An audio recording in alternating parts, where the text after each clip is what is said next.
ప్రస్తుతం డిజిటల్ చెల్లింపులు ఎక్కువయ్యాయి. క్యాష్ వాడేవారి సంఖ్య తగ్గిపోయింది. ఈ క్రమంలో ఏటీఎంల వద్ద కూడా ఒకప్పుడు కనిపించినంత మంది జనాలు ఇప్పుడు ఉండడం లేదు. కానీ కొందరు మాత్రం క్యాష్ వాడాల్సిన సందర్భాల్లో తప్పని పరిస్థితుల్లో ఏటీఎంలకు వెళ్తున్నారు. అలాంటి వారికి అలర్ట్. ఏటీఎం నుంచి నగదు విత్డ్రా విషయంలో కొత్త నిబంధనలు రాబోతున్నాయి. అయితే ఓసారి మారిన ఈ కొత్త రూల్స్ గురించి తెలుసుకోవాలి. లేదంటే పరిమితికి మించి ఏటీఎం నుంచి మనీ విత్డ్రా చేస్తే అదనపు ఛార్జీలు చెల్లించక తప్పదు.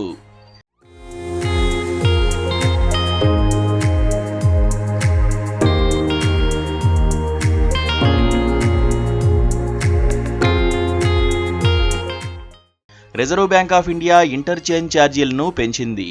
దీంతో వినియోగదారులు తమ ఉచిత లావాదేవీల పరిమితి దాటిన తర్వాత అదనపు ఛార్జీలు చెల్లించాలి.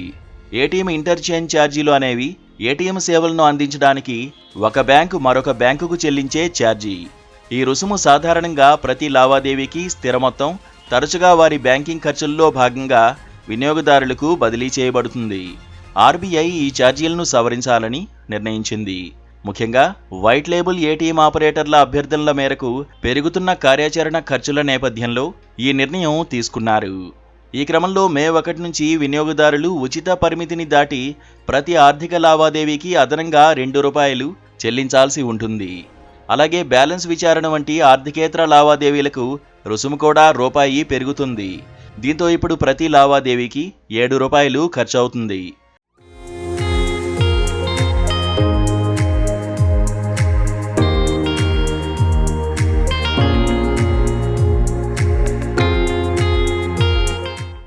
ప్రస్తుతం అనేక బ్యాంకులు ఏటీఎంల ద్వారా ఉచితంగా 5 లావాదేవీలు చేసుకునేందుకు అవకాశం కల్పిస్తున్నాయి. వీటిని దాటితే మాత్రం ఈ రుసుములు చెల్లించుకోక తప్పదు. ఈ కొత్త రుసుము పెంపు నేపథ్యంలో ఏటీఎంలపై ఆధారపడే వినియోగదారులపై అదనపు భారం పడనుంది. దీంతో ఏటీఎం విత్డ్రా చేసే వారి సంఖ్య రానున్న రోజుల్లో మరింత తగ్గే అవకాశముందని నిపుణులు చెబుతున్నారు.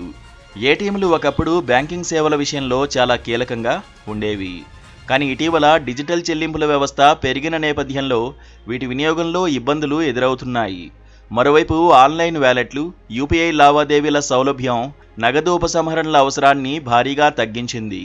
ప్రభుత్వ డేటా ప్రకారం భారతదేశంలో డిజిటల్ చెల్లింపుల విలువ 952 లక్షల కోట్ల రూపాయలుగా ఉంది.